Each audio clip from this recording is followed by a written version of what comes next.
అందరూ ఒకసారి బైబిల్ తెరిచినట్లయితే విలాప వాక్యాల గ్రంథం 1వ అధ్యాయం 1వ వచనం ఎవరైనా చదవండి. జనభరితమైన పట్టణము ఎట్లు ఏకాకి ప్రాంతమాయను అది విధవరాజు వంటి రాయను. చదవండి. అన్యజనులలో ఘనతకెక్కినది, సంస్థానములలో రాజకుమార్తె అయినది, ఎట్లు పన్ను చెల్లించినదైపోయేను. చాలండి. ఈ మాటలు వినడానికి ఎలా ఉన్నాయండి? చాలా సంతోషంగా ఆనందంగా ఉన్నాయా? లేవు. జనభరితమైన పట్టణము ఎట్లు ఏకాకి అయి దుఃఖక్రాంతమాయను. ఇక్కడ ఈ మాటలు ఎవరి గురించి రాయబడుతున్నాయి? ఒక వ్యక్తి గురించి కాదు, లేదా ఒక కుటుంబాన్ని గురించిన మాటలైతే ఇవి కాదు. ఎవరి గురించి రాయబడుతున్నాయి ఈ మాటలు? ఒక పట్టణం గురించి వ్రాయబడిన మాటలు. ఆ పట్టణం ఎలా ఉందంట? ఎప్పుడు మనుషులతో నిండిపోయి చాలా హడావిడిగా, చాలా సంతోషంగా, చాలా ఆనందంగా ఉండే పట్టణము ఒక్కసారిగా ఎలా అయిపోయిందంట? ఏకాకిలాగా అయిపోయిందంటే ఒంటరిగా అయిపోయింది. ఏడుపులతో ఆ పట్టణం అంతా నిండిపోయిందంట. అలాంటి ఒక పట్టణం గురించి ఒక భక్తుడు రాసిన మాటలివి. యెరూషలేము పట్టణం గురించి ఇర్మియా ప్రవక్త చాలా బాధతో రాస్తున్న మాటలివి. యెరూషలేము పట్టణము పాడైపోయినప్పుడు బబులోను రాజు యెరూషలేము పట్టణం మీదకి దండెత్తి వచ్చి యెరూషలేము పట్టణాన్ని కూల్చేసి తగలబెట్టేసినప్పుడు ఇర్మియా ప్రవక్త అంట ఎక్కడో దూరంగా కూర్చొని ఆ యెరూషలేము పట్టణానికి జరుగుతున్న ఆ అనర్థాలన్నింటినీ చూసి తన హృదయంలో నొచ్చుకొని బాధతో రాసిన గ్రంథం ఇది, విలాప వాక్యాల గ్రంథము. చాలా వేదనతో, కన్నీటితో ఈ గ్రంథాన్ని రాశాడు. ఎందుకో తెలుసా? దేవుడు అనేక పర్యాయాలు యూదా వారితో ఇర్మియా ద్వారానే చాలా సందర్భాల్లో మాట్లాడాడు. మీరు చేసే పని బాగోలేదు, మీ ప్రవర్తన మంచిగా లేదు, మీరు సరి చేసుకోవాలి, తిరిగి దేవుని వైపుకు చూడాలని అనేక మంది ప్రవక్తలతో దేవుడు మాట్లాడించాడు. అందులో ఒక ప్రవక్త ఇర్మియా ప్రవక్త కూడా. ఇర్మియా ప్రవక్తని దేవుడు చాలా చిన్న వయసులోనే ఎన్నుకుని ఏర్పాటు చేసుకుని తన ప్రజల కొరకు ఆయన మాటలను చెప్పే వ్యక్తిగా దేవుడు ఉంచాడు. కన్నీటితో ప్రార్థన చేయగల అనుభవం ఉన్న వ్యక్తి ఇర్మియా ప్రవక్తగా మనం ఇర్మియా గ్రంథంలో చూస్తాము. అలాంటి ప్రవక్త యెరూషలేము పట్టణాన్ని చూసి ఎంతో వేదన చెందుతున్నాడంట. ఇప్పుడు యెరూషలేము పట్టణానికి సహాయం చేసేవారెవరు లేరు. యెరూషలేము పట్టణాన్ని బాగు చేసేవారెవరు లేరు. యెరూషలేము పట్టణాన్ని ఆ చెరలో నుంచి విడిపించేవారెవరు లేరు. ఎవరైతే యెరూషలేము రాజులు గాని, యెరూషలేము ప్రజలు గాని ఎవరినైతే నమ్ముకొని వారికి సహాయం చేస్తారో అని అనుకున్నారో వారే దూరంగా వెళ్ళిపోయిన పరిస్థితులు. వారు కష్టకాలంలో ఉన్నప్పుడు, శ్రమల్లో ఉన్నప్పుడు వారికి దూరంగా జరిగిపోయి వారికి సహాయం చేయని స్థితిలోనికి వాళ్ళు వెళ్ళిపోయారు. ఎవరి సహాయం వారికి అందట్లేదు. అందుకని ఇర్మియా ప్రవక్త అంటున్నాడు కదా, ఏకాకిగా మిగిలిపోయావు నువ్వని ఆ పట్టణం గురించి బాధపడుతున్నాడు. ఒకప్పుడు ఎలా ఉందంట? అన్యజనులందరూ చూసి, యూదా వారిని చూసి, అంటే యెరూషలేము పట్టణాన్ని చూసి, అయ్యో దేవుని కలిగిన ప్రజలు వారు, దేవుని సంపాదించుకున్న ప్రజలు వారే అని అన్యజనులందరూ చెప్పుకునేవారంట. చాలా మంచి ఘనత అన్యజనుల్లో యెరూషలేము పట్టణానికి ఉంది. అలాంటి యెరూషలేము పట్టణము ఇప్పుడు ఎవరి చేతిలోనికి వెళ్ళిపోయింది? శత్రువుల చేతిలోనికి వెళ్ళిపోయింది. ఎందుకంటే దేవుణ్ణి వారు పక్కన పెట్టేశారు. వారి జీవితాల్లో దేవుడు లేడు. యెరూషలేము పట్టణంలో అయితే దేవుని మందిరం ఉంది కానీ మనుషుల్లో దేవుడు లేడు. వారి హృదయాల్లో దేవుణ్ణి ఉంచుకోవడానికి వారు చాలా కష్టపడిన సందర్భాలు మనం చూస్తాం. ఇంకో మాట ఏమంటున్నాడు? సంస్థానములలో రాజకుమార్తె అనేది అనేక రాజ్యాల్లో పొగడబడింది. రాజకుమార్తె లాంటి వైభవము యెరూషలేము పట్టణానికి ఉండేది. ఎందుకంటే యెరూషలేములో దేవుని ఆలయం ఉంది. ఎవరు దేవుని ఆరాధించాలన్నా యెరూషలేము వచ్చేవారు. ప్రజలందరూ యెరూషలేము పట్టణ వీధుల్లో ఎప్పుడు చాలా సందడిగా తిరుగుతుండేవారు. అలాంటి యెరూషలేము పట్టణము ఇప్పుడు నగరులలో వీధుల్లో పిల్లలు గాని పెద్దలు గాని ఎవరు లేరు. అంతా శూన్యముగా నిర్మానుష్యముగా అయిపోయింది. ఎందుకంటే ఆ ప్రజలందరినీ శత్రువులు వారి దేశాలకు బానిసలుగా తీసుకెళ్లిపోయారు. ఇర్మియా ప్రవక్త విలాప వాక్యాల గ్రంథం రాసే సమయానికి యెరూషలేము ఏమైపోయిందంట, వేరే రాజులకు పన్ను చెల్లించేది కంటే ఇంకో రాజుల క్రింద ఉండాల్సిన పరిస్థితి యెరూషలేము పట్టణానికి వచ్చేసింది. ఎందుకంటే మీరు చూసినట్లయితే రాజుల 2వ గ్రంథం 16వ అధ్యాయంలో ఆ మాటలన్నింటినీ మీరు చూస్తారు. ఆహాజు యోధా రాజ్యాన్ని పరిపాలించేటప్పుడు ఏం జరిగిందంటే సిరియా రాజు అలాగే ఇజ్రాయేల్ రాజు ఇద్దరు కూడా ఆహాజు మీదకి యోధా రాజ్యం మీదకి యుద్ధానికి వస్తున్నప్పుడు ఆయన భయపడిపోయి చాలా కంగారు పడిపోయి నేను ఎవరి దగ్గర నుంచి సహాయం తీసుకోవాలి, నా సహాయం ఎవరి దగ్గర నుంచి వస్తుంది, నేను వీరి బాధ నుంచి ఎలా తప్పించుకోవాలని అటు తిరుగులాడుతున్నప్పుడు దేవుడు ఆహాజుని చూశాడు, లేదా యోధా ప్రజలందరినీ చూశాడు. వారున్న కష్టాన్ని దేవుడు గుర్తించి యెషయా ప్రవక్తతో ఒక వర్తమానం పంపిస్తాడు. ఎవరికి? ఆహాజు రాజుకి. ఏమనంటే, నీవైతే భయపడద్దు, నీ హృదయాన్ని అవియనివ్వద్దు అని ఉంటుంది యెషయా గ్రంథం 7వ అధ్యాయంలో. మీరు ఆ మాటలు చూస్తారు. యెషయా గ్రంథంలో చూసినప్పుడు ఆ మాటలు మీకు కనబడతాయి. నీ హృదయాన్ని నీవు అవియనివ్వద్దు. నీవు ఆ రాజుని చూసి, లేదా రెజీను అనే రాజుని, పేక అనే రాజుని, ఇద్దరిని చూసి నువ్వు అసలు భయపడద్దు. ఎందుకంటే నీకు నేను సహాయం చేయబోతున్నాను. అందరూ ఒకసారి దేవునికి స్తోత్రం చెప్దాం. హల్లెలూయా. నీకు నేను సహాయం చేయబోతున్నాను కాబట్టి నువ్వు అధైర్యపడాల్సిన అవసరత ఏమీ లేదు అని చెప్పాడు. కానీ ఆహాజు రాజు అంటే యోధా రాజు దేవుని మాట మీద నమ్మకం ఉంచలేకపోయాడు. ఎందుకంటే ఒక పక్క వాళ్ళు వాళ్ళ మీదకి దండెత్తి వచ్చేస్తున్నారు, కానీ యెరూషలేము పట్టణాన్ని ఏమీ చెయ్యలేకపోయారు అనే మాటలు రాజుల 2వ గ్రంథంలో మీరు చూస్తారు 16వ అధ్యాయంలో, అలాగనే యెషయా గ్రంథం 7వ అధ్యాయంలో కూడా మీరు చూస్తారు. అయినప్పటికీ ఆయనకి ఎందుకో తెలియని కంగారు, భయము. ఎందుకంటే దేవుని మాటలు ఆయన నమ్మలేదు. ఎవరు? ఆహాజు రాజు.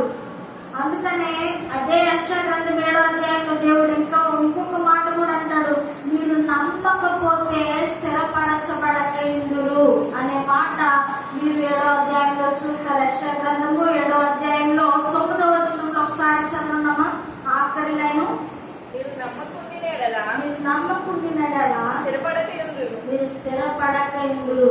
దేవుడు ముందుగానే చెప్తున్నాడు, మీరు నన్ను నమ్మితే స్థిరపరచబడతారు, మీరు నమ్మితే కట్టబడతారు, కానీ మీరు నమ్మకపోతే స్థిరపరచబడరు అని చెప్తున్నాడు. ఒక పక్క మీరు భయపడొద్దని చెప్తున్నాడు, ఇంకొక పక్క మీరు నన్ను నమ్మితే స్థిరపరచబడతారని చెప్తున్నాడు. కానీ ఈ ఆహాజు రాజు దేవుని మాటను నమ్మలేకపోయాడు. నమ్మలేక ఏం చేశాడో తెలుసా? ఈ మాటలు ఎక్కడి నుంచి నేను చెప్పే మాటలు ఒకవేళ మీరు బైబిల్ గ్రంథంలో చూడకపోవచ్చు. ఏం చేశాడో తెలుసా? అష్షూరు రాజు సహాయం కోసం వెళ్ళాడు. నా మీదకి ఇశ్రాయేలు రాజు, సిరియా రాజు దండెత్తి వస్తున్నారు కాబట్టి నన్ను నీవే కాపాడాలి, నాకు నీవే సహాయం చేయాలి, వారి చేతిలో నుంచి నీవే నన్ను విడిపించాలని అష్షూరు రాజు దగ్గరికి వెళ్ళాడంట. అసలు దేవుడేమో నేను సహాయం చేస్తాను, నిన్ను నేను విడిపిస్తాను, వారి చేతిలో నుంచి నేను నిన్ను తప్పిస్తానని దేవుడు వారికి మాటిస్తుంటే, నన్ను నమ్మండి, నేను చెప్పే మాట మీరు వినండి, లేదా నేను మీకు ఈ కార్యాన్ని చేయగలను అనడానికి మీకు ఏదైనా సూచన కావాలేమో అడగండి అని దేవుడు ప్రాధేయపడి చెప్తా ఉంటే, ఆహాజు రాజు మనుషులను నమ్మి అష్షూరు రాజు బలాన్ని చూసుకొని ఏం చేస్తున్నాడు? అష్షూరు రాజు దగ్గరికి వెళ్ళి నీవు నాకు సహాయం చేస్తావా అని అడుగుతున్నాడు. మనుషుల సహాయం ఎలా ఉంటదంటే, చాలా సందర్భాల్లో మనుషుల సహాయము కండిషన్లతో కూడుకున్నదై ఉంటది. వారు మనకి ఏదైనా సహాయం చేయాలంటే, నువ్వు ఇలా చేస్తే నేను నీకు సహాయం చేస్తాను, నీవు ఒకవేళ వాళ్ళు డబ్బులే సహాయం చేయాలనుకోండి, నువ్వు ఇలా చేస్తే నేను సహాయం, లేదా మాట సహాయం చేయాలనుకోండి, నువ్వు ఇలా చేస్తే నేను నీకు ఇలా చేస్తాను అని వాళ్ళు కొన్ని మనకి నియమాలు విధిస్తారు. అవి మనం ఆ నిబంధనలకి మనం కట్టుబడి ఉంటేనే వారు మనకి సహాయం చేస్తారు. అష్షూరు రాజు కూడా మానవ మాత్రుడే ఎందుకంటే రాజ్యాకాంక్ష కలిగిన వాడు. అసిరియన్ కింగ్ అష్షూరు రాజు తిగ్లత్-పిలేసర్ III అనే ఆయన ఆహాజు రాజుకి సహాయం చేయడానికి ఇష్టపడ్డాడు. ఆయనే అప్పుడు మోస్ట్ పవర్ఫుల్ కింగ్ అన్నమాట. ఒకవేళ ఆయన యుద్ధానికి వచ్చాడని తెలిస్తే సిరియా రాజు గాని ఇజ్రాయేల్ రాజు గాని తట్టబొట్ట సర్దుకుని వెనక్కి వెళ్ళిపోతారు. ఆ నమ్మకంతో ఏం చేశాడు ఆహాజు రాజు అష్షూరు రాజు దగ్గరికి సహాయానికి వెళ్ళాడు. ఆ తిగ్లత్-పిలేసర్ ఏం చేశాడు? సహాయం చేశాడు. కాకపోతే ఏమన్నాడు? నీవెప్పుడు నా కింద బానిసగానే ఉండాలి, నీవు నాకేం చేయాలి? పన్ను చెల్లించాలి. ఇక నుంచి నువ్వు ఒక స్వతంత్ర రాజ్యముగా ఉండలేవు. నేను ఏది చెప్తే నువ్వు అది చేయాలి, నేను ఏది చేయమంటే నువ్వు అది చేయాలి అన్న నియమ నిబంధనలు ఆహాజు రాజుకి పెట్టాడట. అసలు ఆ నిబంధనలు ఏమి లేకుండానే కదా దేవుడు సహాయం చేస్తానన్నాడు.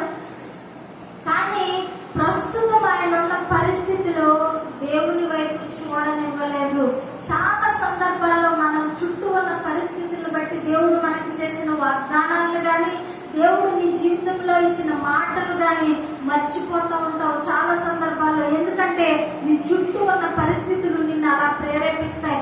నువ్వు అనుకున్న కార్యాన్ని నీవు ఎప్పటికీ చూడలేవు, లేదా నీ జీవితంలో ఈ కార్యము జరగదు అని నువ్వు అనుకుంటావు. ఎందుకంటే నీ పరిస్థితులను బట్టి. కానీ నీవు చూడాల్సింది పరిస్థితిని కాదు, నీవు చూడాల్సింది ఆ పరిస్థితి కంటే గొప్పవాడైన నీ దేవుణ్ణి. అందరూ ఒకసారి దేవునికి స్తోత్రం చూద్దాం. హల్లెలూయా. ఇంత దేవుని గురించి తెలిసి ఇంత దేవుని సన్నిధిలో ఉండే వ్యక్తే ఆహాజు రాజే యోధా ప్రజలను, అంటే దేవుని ప్రజలను పరిపాలించే ఆహాజు రాజే దేవుని వైపు చూడలేకపోయి అష్షూరు రాజుకి ఏం కట్టడానికి ఇష్టపడ్డాడు? పన్ను చెల్లించడానికి ఇష్టపడ్డాడు.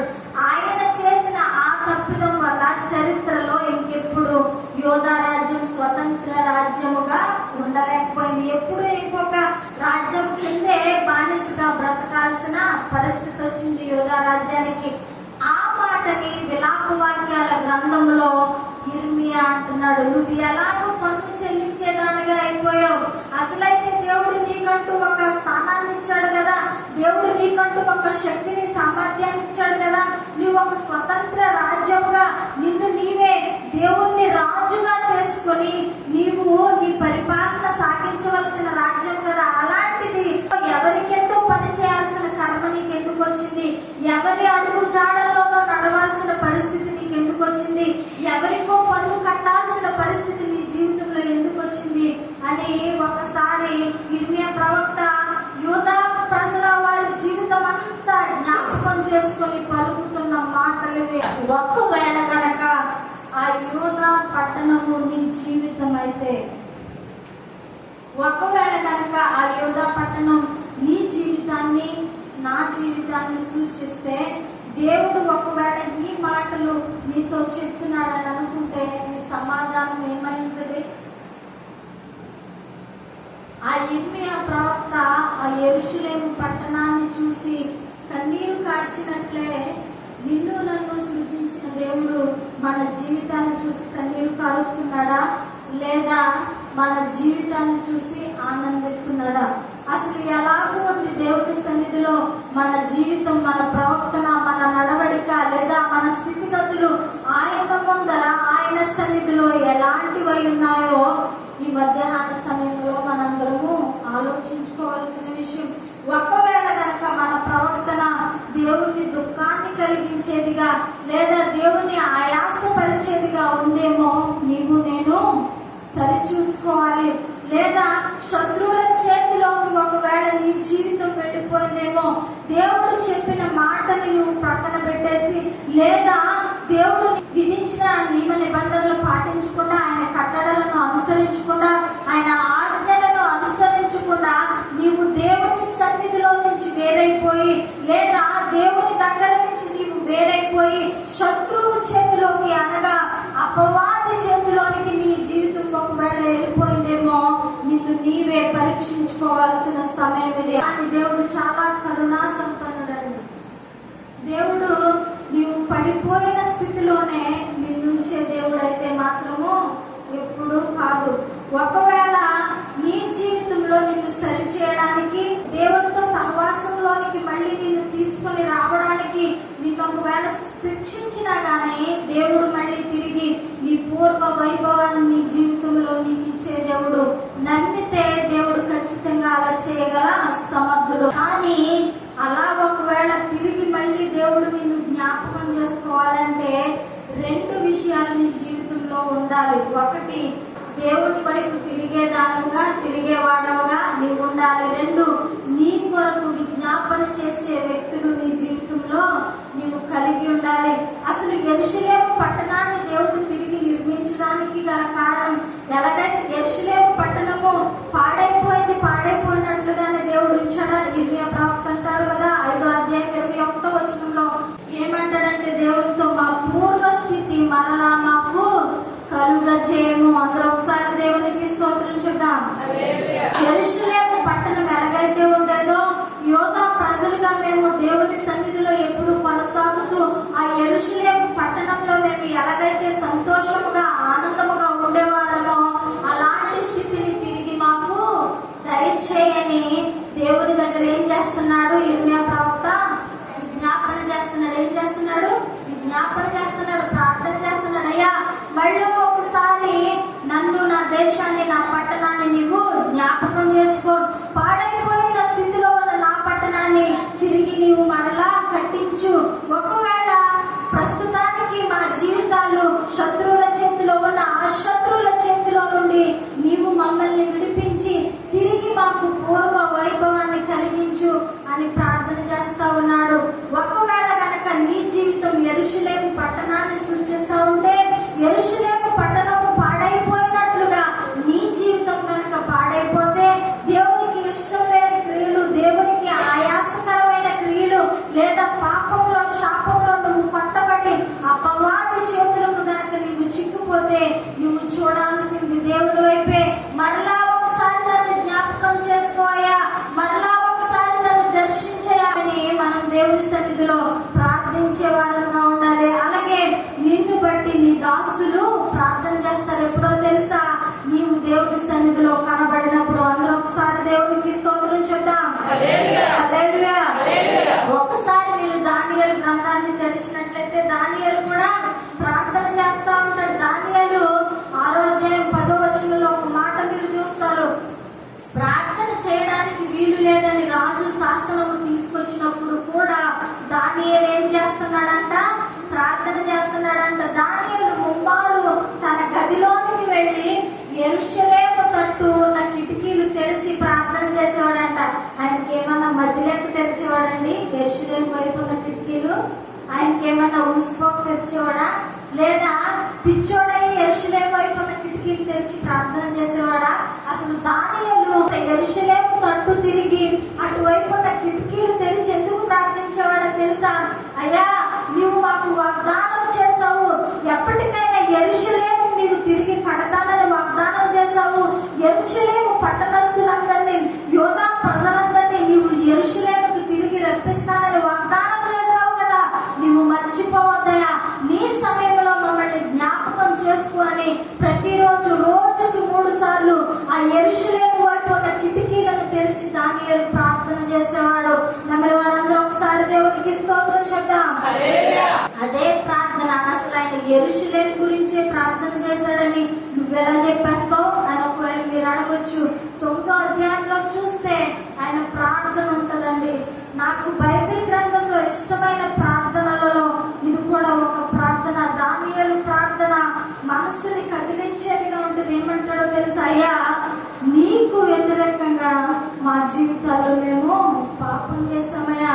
నీ తప్పేమీ లేదు, నీవు చాలా నీతిమంతుడు కాబట్టే నీవు అనీతిని సహించవు, అక్రమాన్ని సహించవు కాబట్టే మేము ఈ స్థితిలో ఉన్నాము. కానీ నీవు ఇర్మియా ప్రవక్తతో వాగ్దానం చేసినట్లుగా మమ్మల్ని 70 సంవత్సరాల తర్వాత జ్ఞాపకం చేసుకుంటానన్నావు. నీవు అన్న సమయం అయిపోయిందయ్యా. ఇక్కడైనా మమ్మల్ని జ్ఞాపకం చేసుకుంటావా? ఇక్కడైనా మాకు తిరిగి మా పూర్వ స్థితిని ఇస్తావా? ఇక్కడైనా మేము యెరూషలేము పట్టణంలో అడుగు పెట్టడానికి మాకు కృప చూపుతావా అని దానియేలు ఆ 9వ అధ్యాయంలో ప్రార్థన చేసినట్లుగా మనందరం చూస్తాం. అందుకంటే దానియేలు యెరూషలేము తట్టు కిటికీలు తెరిచి ప్రార్థన చేస్తూ ఉండేవాడు. ఆయన పిచ్చోడైపోయేదే కాదు, కానీ ఒకటే జ్ఞాపకం చేసుకోవాలి. నువ్వు ఏ సందర్భంలోనైనా ఒకటే జ్ఞాపకం చేసుకోవాలి. జకరియా గ్రంథంలో కూడా 1వ అధ్యాయంలో చూసినట్లయితే అక్కడ కూడా అంటాడు, నీవు మమ్మల్ని జ్ఞాపకం చేసుకుంటావా, యెరూషలేము పట్టణాన్ని తిరిగి కట్టిస్తావా అని భక్తులు ప్రార్థించినట్లుగా మనం ఆ ప్రార్థనలో చూసినప్పుడు ఆ జకరియా గ్రంథంలోనే దేవుడు యోధా ప్రజలకు ఒక మంచి వాగ్దానాన్ని చేస్తాడండి. ఆ మాటలను చెప్పడానికి ఇప్పుడు సమయం కాదు, కానీ ఇంకొక రోజు ఎప్పుడైనా అసలు దేవుడు ఏమి వాగ్దానం చేశాడు, అసలు ఎందుకు యోధా ప్రజల్ని దేవుడు జ్ఞాపకం చేసుకున్నాడనే విషయాన్ని మీకు మరొకసారి మీ ముందుంచడానికి ఇష్టపడతాను. జకరియా గ్రంథం 1వ అధ్యాయం 16వ వచనంలో చూసినట్లయితే, నీవు యెరూషలేము పట్టణాన్ని జ్ఞాపకం చేసుకోమని అడుగుతున్నట్లుగా అక్కడ వ్రాయబడి ఉంటుంది. అనేక మంది భక్తుల ప్రార్థన ఆ యెరూషలేము పట్టణం మీద ఉంది. ఆ యెరూషలేము పట్టణము పాడైపోతా ఉన్నప్పుడు అనేక మంది ప్రవక్తల ద్వారా దేవుడు వారితో మాట్లాడాడు. ఏమనంటే, నీవు చేసే పని మంచిగా లేదు, నీ ప్రవర్తన దేవుని సన్నిధిలో సరిగా లేదు, నీవు సరి చేసుకో అని చెప్పినప్పుడు యోధా ప్రజలు అంటే యెరూషలేము పట్టణస్తులు ఎవరు వినలేదు. అందుకనే దేవుడు వారి జీవితాల్లో ఏం చేశాడు, ఒక కష్టాన్ని కలుగజేశాడు. వారి జీవితాల్లో వెళ్ళకూడని స్థలాల్లో వారిని ఉంచాడు. బానిసత్వంలోనికి తిరిగి వారిని పంపించాడు. దేవుడి ఉగ్రత మనల్ని నాశనం చేయడానికి కాదండి. God's wrath is designed to bring people back to Him, to bring people to repentance and to restore them, not to harm them, not to destroy them. దేవుని ఉగ్రత ఏదైతే ఉందో అది మనుషుల్ని పూర్తిగా నాశనం చేసేయడానికి కాదండి దేవుని ఉగ్రత. దేవుని ఉగ్రత ఎందుకో తెలుసా, తిరిగి ప్రజల్ని ఆయన వైపు తిప్పుకోవడానికి, తిరిగి ప్రజలకు పశ్చాత్తాప హృదయము కలుగు చేయడానికి, తిరిగి ప్రజలను వారి పూర్వ స్థితికి తీసుకొచ్చి వారిని స్థిరపరిచి బలపరచడానికి, దేవుని సన్నిధిలో వారిని స్థిరపరచడానికి మాత్రమే దేవుని ఉగ్రత. నమ్మి వారందరూ ఒకసారి దేవునికి స్తోత్రం చెప్దాం. కానీ నీవు దేవుని సన్నిధిలో ఉండవలసిన రీతిగా ఉండకపోయినా, దేవుని సన్నిధిలో దేవుని ముందు నువ్వు నడుచుకోవలసిన రీతిలో నడుచుకోకపోయినా దేవుడు చూస్తూ ఊరుకుండే దేవుడు మాత్రం కాదు. కానీ నీవు దేవుని సన్నిధికి దూరం అయిపోయిన ప్రతిసారి కూడా మరలా ఒకసారి నీ స్థితిని నీకు నీవే ఇవాల్యుయేట్ చేసుకొని దేవుని సన్నిధిలో ప్రార్థించాలి. లేదా నీ కొరకు విజ్ఞాపన చేసే వ్యక్తుల్ని నీ జీవితంలో నీవు సంపాదించుకోవాలి. నేను ఇక్కడ నిలబడి చెప్తున్నాను, ప్రతిరోజు మీకోసం ప్రార్థన చేయకుండా మా రోజైతే గడిచిపోదు. మీరు నమ్మకపోయినా దేవుని దగ్గర మా ప్రార్థనలు అయితే ఉంటున్నాయి. కానీ మేము ప్రార్థన చేస్తేనే సరిపోదు కదా, మీరు కూడా దేవుని సన్నిధిలో ఏం చేయాలి, మిమ్మల్ని మీరే పరిశీలన చేసుకోవాలి. నా జీవితం పాడైపోయిన స్థితిలో ఉందా, పట్టబడిన స్థితిలో ఉందా, అపవాది చేతుల్లోకి వెళ్ళిపోయిందా, లేదా నీ స్వరము వినబడని, లేదా నిన్ను చూడలేని స్థితిలోకి నా జీవితం దిగజారిపోయిందా, ఎలా ఉంది నా జీవితం అయ్యా నీ సన్నిధిలో అని నీవు దేవుని అడిగి ప్రార్థన చేయాల్సిన అవసరత ఎంతైనా ఉంది. దైవజనులుగా మీ కొరకు మేము ఎంత ప్రార్థన చేసినా దేవుని సన్నిధిలో నీవు నలగొట్టబడడానికి ఇష్టపడకపోతే, దేవుని సన్నిధిలో నిన్ను నీవు ఒక పాత్రగా మలుచుకోవడానికి ఇష్టపడకపోతే నీ జీవితం అనేది ఎప్పటికీ సరిచేయబడదు.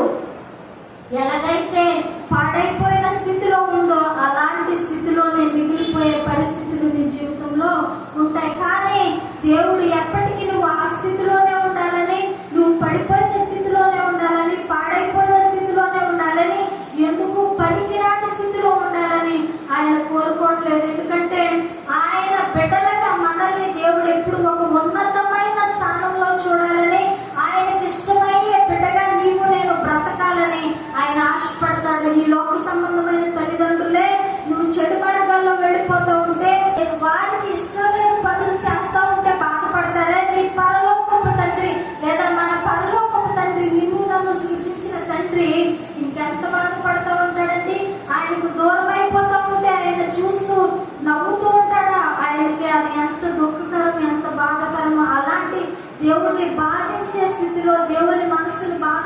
స్థితిలో ఉండకుండా పాడైపోయిన మన జీవితాన్ని తిరిగి కట్టుకునే వైపుగా మనందరం ప్రయాణం చేయాలని, అట్టి వారిగా పరిశుద్ధాత్మ దేవుడు మనందరినీ దీవించాలని ఆశపడుతూ ఈ కొద్ది మాటలు దేవుడు దీవించును గాక.